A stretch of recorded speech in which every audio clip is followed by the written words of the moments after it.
Hello बच्चों, मेरा नाम है ममता मुन। मेरा चैनल हिंदी पाठमाला विद ममता में आप सभी का स्वागत है। आज मैं एनसीईआरटी क्लास सेवन बाल महाभारत कथा का ये चैप्टर नंबर 8 द्रोणाचार्य। आज हम द्रोणाचार्य के बारे में जानेंगे, उनका क्या रोल है महाभारत में, उसके बारे में। तो अगर फर्स्ट टाइम इस चैनल में आए हो तो हिंदी पाठमाला विद ममता चैनल को सब्सक्राइब कर देना और इस वीडियो को भी लाइक और शेयर कर देना। इससे पहले अभी बाल महाभारत कथा टेक्स्ट बुक का ये सीरीज चल रहा है बाल महाभारत कथा के ऊपर। चैप्टर 1 टू चैप्टर 7 का वीडियोज अपलोड हो चुका है, उसका एक्सप्लेनेशन, उसका क्वेश्चन आंसर वीडियोज। अगर वो फर्स्ट से स्टार्टिंग कर देख लेना, क्योंकि इन सभी कैरेक्टर का एक एक चैप्टर में हम लोग डिस्कस कर रहे हैं, उसके बारे में, कैरेक्टर्स के बारे में, जो जो चरित्र वो महाभारत में उनका क्या रोल है। अगर एक भी मिस कर दोगे तो आगे चल के जो उस कैरेक्टर का क्या हम पढ़े, क्या वो कौन है, उसके बारे में नहीं जान पाओगे। इसीलिए स्टार्टिंग से अगर फॉलो करोगे इस बाल महाभारत कथा सीरीज को तो आप ये सभी कैरेक्टर के बारे में डिटेल में जान पाओगे। और तो चलो स्टार्ट करते हैं। Chapter number 8 Dronacharya. द्रोणाचार्य कौन थी?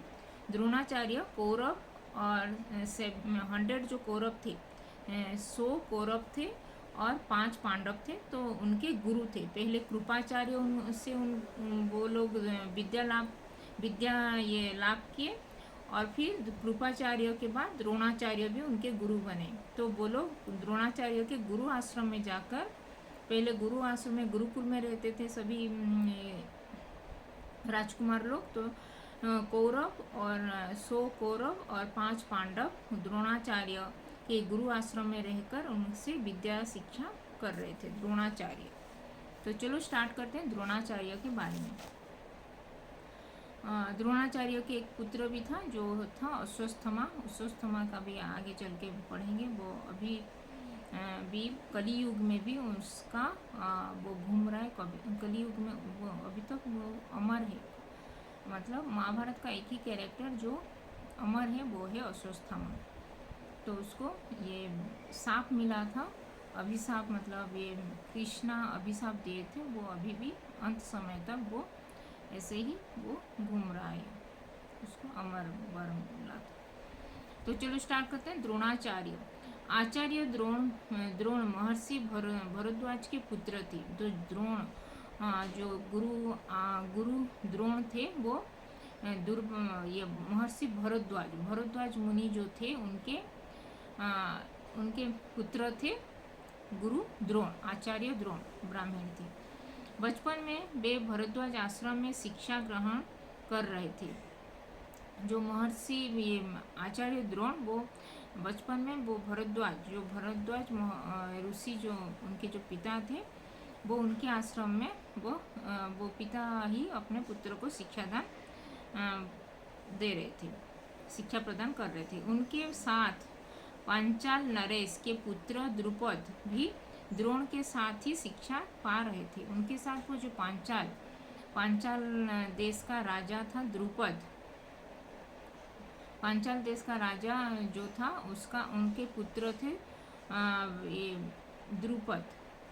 तो द्रुपद भी वही गुरु आश्रम में भरद्वाज मुनि के आश्रम में रहकर एक साथ ये आचार्य जो द्रोण भी वहाँ पे शिक्षा लाभ कर रहे थे, और ये राजकुमार जो द्रुपद, पांचाल देश का जो राजकुमार थे द्रुपद, वो भी उसी आश्रम में रहकर दोनों शिक्षा लाभ कर रहे थे। महर्षि भरद्वाज मुनि, ये मुनि उनके गुरु थे। ये द्रुपद और गुरु द्रोण दोनों सहपाठी थे, और वो ये महर्षि भरद्वाज के शिष्य थे। उन दोनों में इतनी गहरी मित्रता थी कि एक बार राजकुमार द्रुपद उत्साह में आकर द्रोण से यहाँ तक कहे बैठे कि जब मैं पांचाल देश का राजा बन जाऊंगा तो आधा राज्य तुम्हें दे दूंगा। वो द्रुपद जो पांचाल देश का ये राजकुमार थे द्रुपद, और जो ब्राह्मण पुत्र थे महर्षि भरद्वाज के पुत्र थे जो द्रोण, वो दोनों में इतना गहरी मित्र था, इतना गहरा फ्रेंडशिप था दोनों में तो वो एक दिन वो द्रुपद बोल दिए कि जब मैं कभी भी पांचाल का जब राजा बनूंगा, मैं राज सिंहासन जब भी मुझे मिलेगा, तभी मैं पांचाल देश का आधा साम्राज्य में तुम्हारे नाम कर दूंगा। द्रुपद ने ये बोले थे गुरु द्रोण को, जब वो बचपन की बात है ये। जब शिक्षा लाभ कर रहे थे, गुरु आश्रम में रह के, महर्षि भरद्वाज के आश्रम में जब रह रहे थे, द्रुपद ने ये बोले थे द्रोण से। शिक्षा ग्रहण करने के बाद द्रोणाचार्य ने कृपाचार्य की बहन से शादी की। फिर जब शिक्षा ग्रहण कर चुके, जो उनका एजुकेशन जो समाप्त हो गया, जब वो उनका शिक्षा ग्रहण करने का समाप्त हो गया, तभी वो द्रोणाचार्य ने कृपाचार्य जो ऋषि थे, कृपाचार्य भी पांडव लोगों के गुरु थे, तो कृपाचार्य के एक बहन थी, तो उनसे शादी हुआ था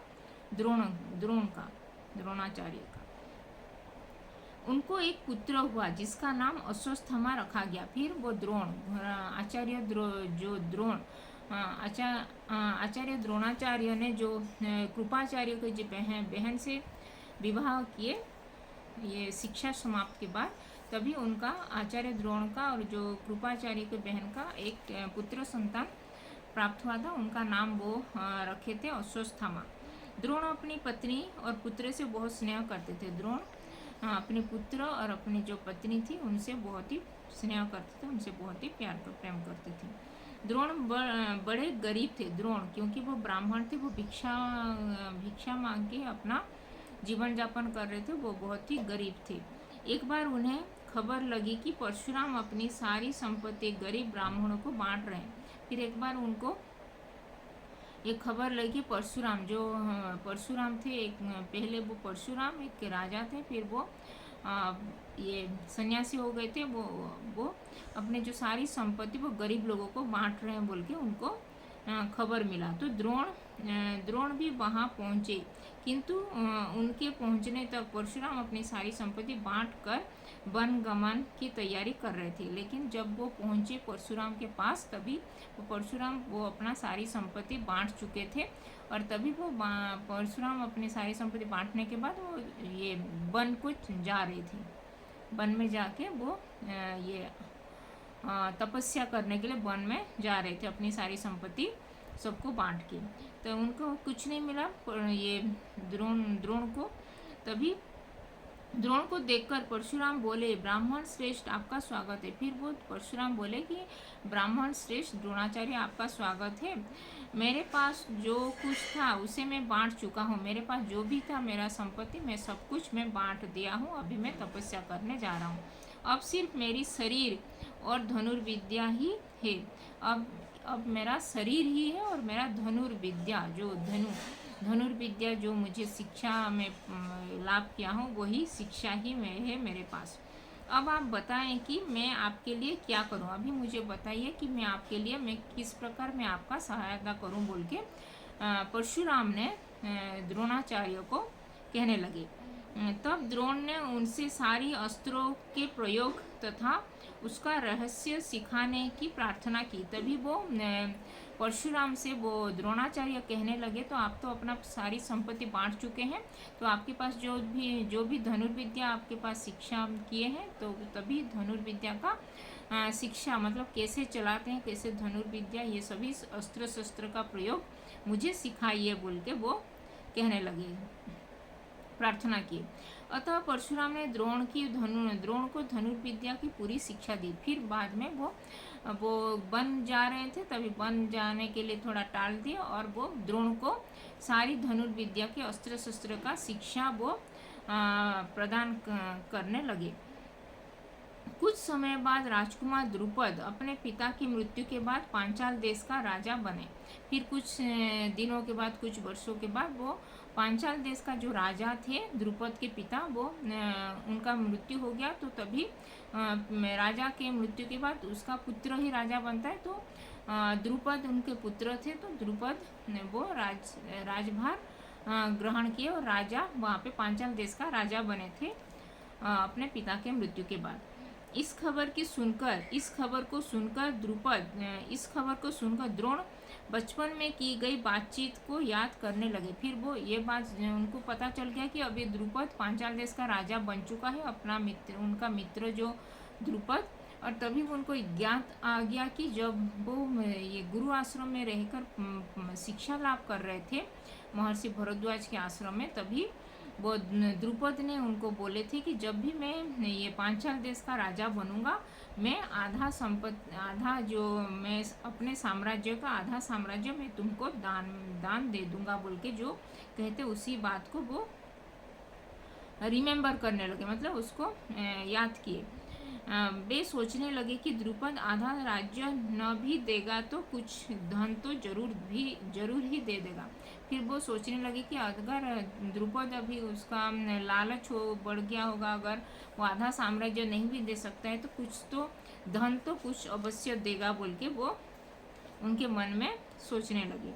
मन में यह आशा लेकर राजा द्रोण मन में यह आशा लेकर गुरु द्रोण द्रुपद के पास पहुंचे और बोले, मैं तुम्हारा बचपन का मित्र द्रोण हूँ। फिर वो मन में आशा रखकर कुछ धन मुझे मिल जाएगा बोल के यह आशा रखकर वो राजा द्रुपद के पांचाल देश में पहुंच गए कि और बोलने लगे उनके दरबार में कि मैं तुम्हारा मित्र, बचपन का मित्र महर्षि ये भरद्वाज आश्रम में जो रहकर हम शिक्षा लाभ कर रहे थे, उसी टाइम में मैं आपका मित्र हूँ द्रोण बोल के वो कहने लगे।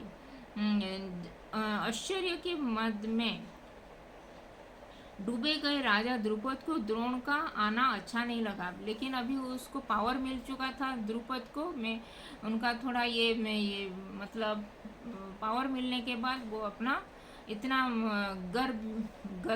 गर्व हो गया था, उनका घमंड हो गया था कि मैं राजा हूँ।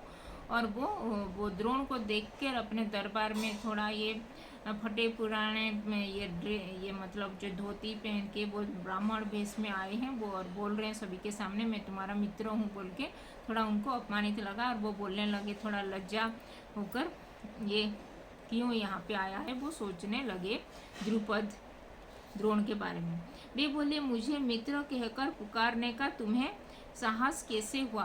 वो बोलने लगे कि मुझे मित्र कहकर तुमको कैसे साहस हुआ कि मैं तुम्हारा मित्र हूँ बोल के। एक राजा की मित्रता एक दरिद्र प्रजाजन से कभी नहीं हो सकती। एक राजा, मैं अभी राजा हूँ, मेरा मित्रता तुम्हारे से कैसे हो सकता है बोल के वो ये उनका अट्टहास्य, मतलब उनका थोड़ा खिल्ली उड़ाने लगे द्रुपद ने द्रोण का। दरिद्र की धनी के साथ दरिद्र व्यक्ति धनी व्यक्ति के साथ, मूर्ख व्यक्ति का विद्वान व्यक्ति के साथ, और कायर व्यक्ति का वीर व्यक्ति के साथ कैसे मित्रता कभी भी स्थापित नहीं हो सकती बोल के वो कहने लगे।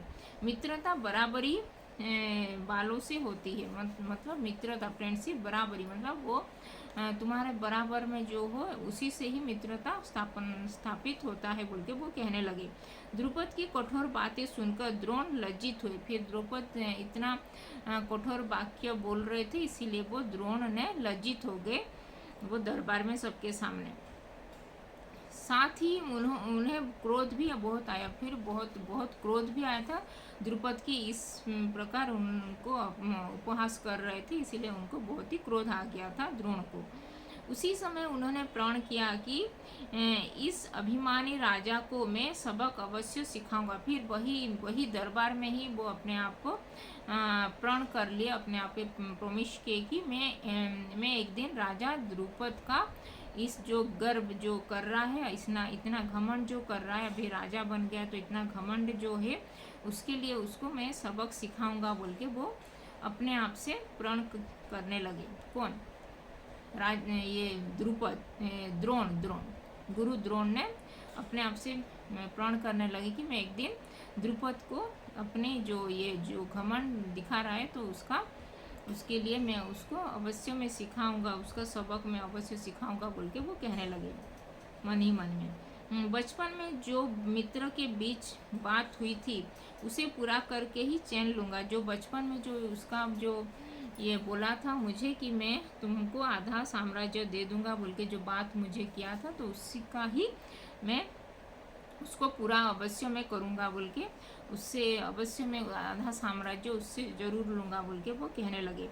वे हस्तिनापुर गए और अपनी पत्नी के भाई कृपाचार्य के घर गुप्त रूप से रहने लगे। फिर वो हस्तिनापुर जाके वो अपने जो पत्नी पत्नी के भाई थे कृपाचार्य के घर में वो रहने लगी। एक दिन हस्तिनापुर के राजकुमार नगर से बाहर गेंद खेल रहे थे। एक दिन वो हस्तिनापुर के जो राजकुमार थे 100 कौरव और 5 पांडव, वो एक बार बल गेंद मतलब बल खेल रहे थे हस्तिनापुर नगर के बाहर। तभी उनकी गेंद कुएं में जा गिरी। तभी जो उनका जो गेंद खेल रहे थे वो बॉल जाकर कुएं, वहाँ पे कुआं था, वहाँ पे गिर गया। युधिष्ठिर उसे निकालने गए तो उनकी अंगूठी भी कुएं में गिर गई। तभी युधिष्ठिर वो गेंद को लेने गए वो कुएं में, तो वो उनका जो अंगूठी पहने थे सोने का अंगूठी वो कुएं में गिर गई। सभी राजकुमार उसे निकालने का प्रयास कर रहे थे। सभी राजकुमार वो जो ये अंगूठी जो नीचे गिर गया था कुएं में, तो उसको निकालने के लिए चेष्टा कर रहे थे। दूर से ही द्रोण इस घटना को देख रहे थे। दूर से ये गुरु द्रोण जो राजकुमार लोग ये सब कर रहे थे, तभी वो देख रहे थे दूर से ये सब जो राजकुमार लोग उनका एक्टिविटी को। दूर से ही द्रोण इस घटना को देख रहे थे। दूर से वो जो राजकुमार लोगों का जो युधिष्ठिर का जो अंगूठी कुएं में गिर गया था, और जो बाकी सब राजकुमार लोग वो युधिष्ठिर का अंगूठी को निकालने के लिए प्रयास कर रहे थे कुएं से, और वो जो गेंद भी नीचे गिर गया था कुएं में, तो उसको निकालने के लिए जो प्रयास कर रहे थे उसको देख रहे थे दूर खड़े होके वो गुरु द्रोण ने इन सभी राजकुमार का। और फिर वे राजकुमारों के पास आकर बोले, मैं अगर गेंद निकाल दूंगा तो तुम मुझे क्या दोगे। फिर वो बोलने लगे कि अगर मैं तुम्हारा जो गेंद नीचे गिर गया है कुएं में, तो मैं उसको अगर निकाल दूंगा तो तुम लोग मुझे क्या दोगे बोल के वो पूछने लगे सभी राजकुमारों से। कौन? गुरु द्रोणाचार्य ने। युधिष्ठिर हंसकर बोले, हे ब्राह्मण श्रेष्ठ, अगर आप गेंद निकाल देंगे तो कृपाचार्य के घर आपकी दावत करेंगे। फिर अगर आप ये गेंद अगर निकाल देंगे तो मैं कृपाचार्य जी के घर में आप लोगों को दावत देंगे हम लोग। तब द्रोणाचार्य ने पास पड़ी सीख को उठाकर पानी में फेंका। फिर वो पास में जो एक सीख मतलब एक स्टोन जो नीचे गिरा था उसको उठाकर पानी में फेंक दिए पानी के अंदर। इस सीख गेंद में ऐसे जाकर लगी जैसे तीर हो। जैसे वो जो नीचे गिरा था जो सीख मतलब एक ये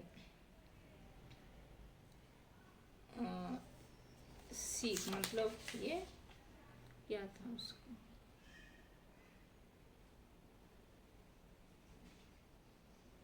पतली लकड़ी। ओके ओके, सीख सीख मतलब एक पतला वाला लकड़ी ऐसे उस पानी में ऐसे फेंक दिए जैसे वो पानी में वो गेंद से वो लकड़ी जाकर ऐसे लग गया उसमें। वो जैसे तीर चलाते हैं, तीर जाके वो गेंद में जैसे लग गया, वैसे ही वो लकड़ी जाके गेंद में लग गया।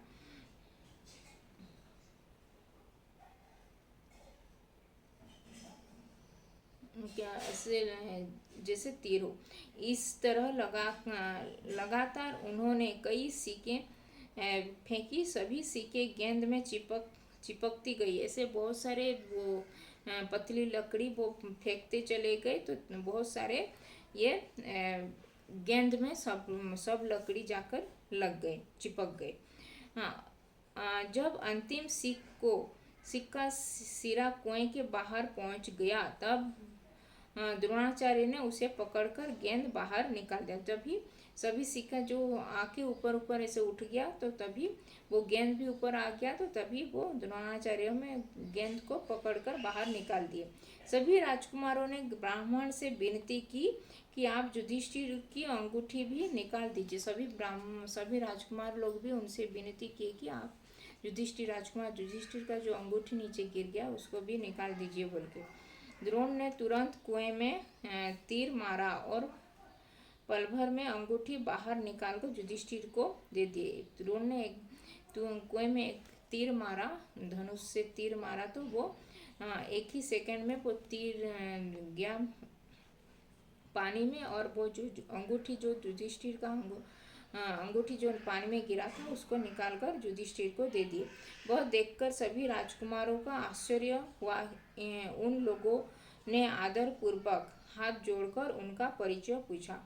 फिर वही ये सब देखकर वो सभी राजकुमार ने आश्चर्यचकित हो गए कि इतने अच्छे धनुर्विद्या से वो सभी ये इनका जो गेंद को और उन युधिष्ठिर का जो अंगूठी को निकाल दिए कुएं से, तो उनसे उनका परिचय पूछने लगे सभी राजकुमार ने। द्रोण ने कहा, इन सारी घटनाओं को बताकर पितामह भीष्म से मेरा परिचय पूछ लेना। ये सब सारी घटना जो जो हुआ है, तुम जाके अपने पितामह भीष्म के पास जाकर मेरा परिचय पूछ लेना बोल के वो कहने लगे। राजकुमारों ने पितामह के पास जाकर सारी घटना का विवरण दिया। ये सभी राजकुमार पितामह भीष्म के पास जाकर ये सब जो जो हुआ था कुएं के पास सभी विवरण वो पितामह भीष्म से कहने लगे। पितामह को समझने में देर न लगी कि उनको देर नहीं लगी कि वो आचार्य द्रोण ही है बोल के उनको पता चल गया। उन्होंने यह निश्चय किया कि अब से राजकुमारों की अस्त्र विद्या द्रोणाचार्य से पूरी कराई जाए। अभी वो भी निश्चय कर लिए कि अभी सभी राजकुमारों का गुरु द्रोणाचार्य से ही उनका शिक्षादान कर लिए जाए बोल के वो सोचने लगे। कौन? पितामह भीष्म ने। उन्होंने बड़े सम्मान पूर्वक उनका स्वागत किया और राजकुमारों को आदेश दिया कि वे गुरु द्रोण से ही अस्त्र विद्या सीखे। अभी सभी ये उन्होंने बड़े सम्मान पूर्वक उनका स्वागत किया, मतलब जो ये द्रोणाचार्य को स्वागत करके हस्तिनापुर में वो सभी राजकुमारों को आदेश दिया कि गुरु द्रोण से ही तुम लोग अभी शिक्षा लाभ करोगे बोल के। कुछ समय बाद राजकुमारों की शिक्षा पूरी हो गई तो गुरु द्रोण ने सारी गुरु दक्षिणा में अपने शिष्यों को पांचाल राज द्रुपद को कैद कर मतलब बंदी बनाकर लाने के लिए कहा। जब सभी उनका राजकुमारों लोगों का जब शिक्षा समाप्त हो गया तभी वो गुरु द्रोण ने उनसे ये जो गुरु दक्षिणा स्वरूप उनसे मांगे कि तुम जाकर पांचाल देश से जो राजा द्रुपद है उसको बंदी बनाकर मेरे सामने लेके आओ बोल के वो कहने लगे अपने सभी अपने सभी शिष्यों राजकुमार शिष्यों से। 100 पांडव 100 कौरव और 5 पांडव से। उनके कहने पर कर्ण और दुर्योधन द्रुपद के पास गए, किंतु पराक्रमी द्रुपद के आगे वे लोग ठहर नहीं सके। उनके पास वो दुर्योधन ने वो राजा द्रुपद के सामने टिक नहीं पाए। तब द्रोण ने अर्जुन को भेजा तभी द्रोण ने अर्जुन को भेजे थे। अर्जुन ने पांचाल राज को छिन्न भिन्न कर दिया और द्रुपद को कैद कर आचार्य द्रोण के सामने खड़ा कर दिया। तभी ये राजकुमार अर्जुन ने वो पांचाल राज का सभी ये चुनौती को सामना किया और छिन्न भिन्न कर दिया उनका सभी, और द्रुपद को कैद करके वो अपने गुरु के सामने खड़ा कर दिए। द्रोणाचार्य ने मुस्कुराते हुए द्रुपद से कहा, हे वीर, बचपन में तुम्हारी मित्रता थी। फिर वो द्रोणाचार्य ने अपने मित्र जो राजा द्रुपद से कहने लगे, हमारा और तुम्हारा गहरी मित्रता था। जब हम बचपन में शिक्षा लाभ कर रहे थे गुरु आश्रम में, जो महर्षि भरद्वाज के आश्रम में रहकर जब हम शिक्षा लाभ कर रहे थे, तभी तुम्हारा और मेरा बहुत ही गहरी मित्रता थी। बाद में तुम राजा बन गए और मुझे भूल गए। बाद में जब तुम राजा बन गए तभी तुम्हारा घमंड हो गया और मुझे भूल गए, और तुम्हारा जो मुझे प्रण दिए थे कि मैं मेरा साम्राज्य का आधा भाग मैं तुमको दूंगा, वो भी तुम भूल गए। तो तुमने मेरा बहुत अपमान किया था। जब मैं तुम्हारे दरबार में गया था तभी तुमने मेरा बहुत ही अपमान किए थे बोल के वो कहने लगे। तुमने कहा था कि राजा ही राजा के साथ मित्रता कर सकते। तुम तभी बोले थे कि राजा का मित्रता राजा से ही होता है, ना कि दरिद्र ब्राह्मण से, बोल के मेरा बहुत ही उपहास किए थे। इसीलिए युद्ध कर तुम्हारा राज्य छीनना पड़ा, किंतु मैं तुम्हारे साथ मित्रता ही करना चाहता हूँ। इसलिए मैं तुम ये युद्ध किए और मैं तुम्हारा साम्राज्य का आधा भाग मैं तुमसे ले लूँगा, छीन लिया, और लेकिन मैं तुमसे मित्रता कभी नहीं तोड़ूंगा। मैं तुम्हारे मित्रता ही करना चाहता हूँ, बोल के वो कहने लगी। अतः आधा राज्य तुम्हें लौटाता हूँ, लेकिन मैं तुमसे जो मैं तुमको छीनना पड़ा तुमसे साम्राज्य, आधा साम्राज्य, लेकिन मैं अभी मित्रता मुझे चाहिए, इसीलिए मैं जो साम्राज्य मेरे शिष्य लोग जो तुमसे छीने थे अभी मैं ही लूँगा और मैं तुमको वापस कर रहा हूँ, बोल के वो कहने लगे। क्योंकि मेरा मित्र बनने के लिए तुम्हें भी राज्य चाहिए, लेकिन मेरा मित्र बनने के लिए अभी मैं आधा साम्राज्य बन गया, मैं तुमसे ये साम्राज्य छीन चुका हूँ, तो तुम्हारे पास कुछ भी नहीं है, तो इसीलिए तुमको मेरा मित्रता बनने के लिए मैं अभी राजा बन गया, राजा के समान मेरा साम्राज्य है, इसीलिए मैं तुमको मेरा साम्राज्य का आधा भाग मैं तुमको दे रहा हूँ, इसीलिए मुझे तुम्हारा साम्राज्य नहीं चाहिए, बोल के मेरा मित्रता के लिए तुमसे बराबर होना चाहिए। राजा का बराबरी राजा से ही मित्रता होता है, बोल के वो जो तुम कहे थे तुम्हारे ये दरबार में, इसीलिए मैं तुमको मेरा साम्राज्य का ये राज्य में तुमको दे देता हूँ, बोल के वो कहने लगी। द्रोणाचार्य ने द्रुपद को सम्मान के साथ विदा किया। फिर द्रोणाचार्य ने सम्मान के साथ द्रुपद को विदा कर दिया। इस अपमान से आहत द्रुपद ने भी द्रोण से बदला लेने का निश्चय कर लिया। जो द्रुपद को बंदी बनाए थे, इस आघात में वो अपने आप को प्रण किए थे कि मैं एक दिन द्रोण को मेरा ये जो अपमानित किए है द्रोण ने, इसका बदला मैं अवश्य द्रोण से लूँगा, बोल के वो कहने लगे। उन्होंने कई कठोर व्रत तथा तप किए और इस कामना किए कि उन्हें एक ऐसा पुत्र हो जो द्रोण को मार सके। तो वो बहुत ही ये तपस्या करने लगे और एक यज्ञ किए कि ऐसा उनको एक पुत्र प्रदान हो जो द्रोण को मार सके, और ऐसी पुत्री की हो जिसका ब्याह अर्जुन से किया जा सके।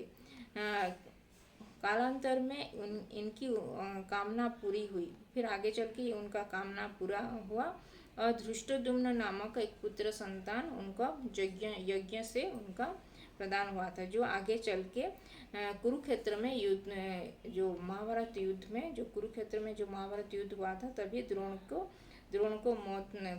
के मौत का कारण बना था धृष्टद्युम्न, द्रुपद का पुत्र धृष्टद्युम्न। और द्रौपदी नामक एक पुत्री हुई थी जो अर्जुन के साथ उसका आगे चल के शादी हुआ था। तो ये था द्रोणाचार्य के बारे में जानकारी, द्रोणाचार्य के चरित्र के ऊपर कहते हैं। अभी कुछ शब्द के अर्थ जानेंगे। मित्रता यानी कि दोस्ती, समाप्त यानी कि खत्म, संपत्ति यानी कि धन, वनगमन यानी कि जंगल की यात्रा, रहस्य यानी कि गुप्त बात, स्वीकार करना यानी कि मान लेना, देहावसान मतलब देहांत होना, साहस मतलब हिम्मत, दरिद्र मतलब गरीब, दावा मतलब अधिकार, कायर मतलब डरपोक, स्वामी मतलब मालिक, अभिमानी मतलब घमंडी, दावत मतलब भोज करना जो, सीख मतलब बहुत पतली सी लकड़ी का, कर्तव्य मतलब खेल, विनती मतलब प्रार्थना करना, रिक्वेस्ट करना, आज्ञा मतलब आदेश ऑर्डर देना, धावा बोलना मतलब ये हमला करना, अटैक करना, विपत्ति मतलब संकट, घृणा मतलब नफरत करना, हेट करना, ठेस मतलब पीड़ा होना, और लक्ष्य मतलब उद्देश्य गोल जो एम होता है जो, तप मतलब तपस्या करना, और कामना मतलब चाह जो डिजायर होता है। तो ये था कुछ शब्द के अर्थ।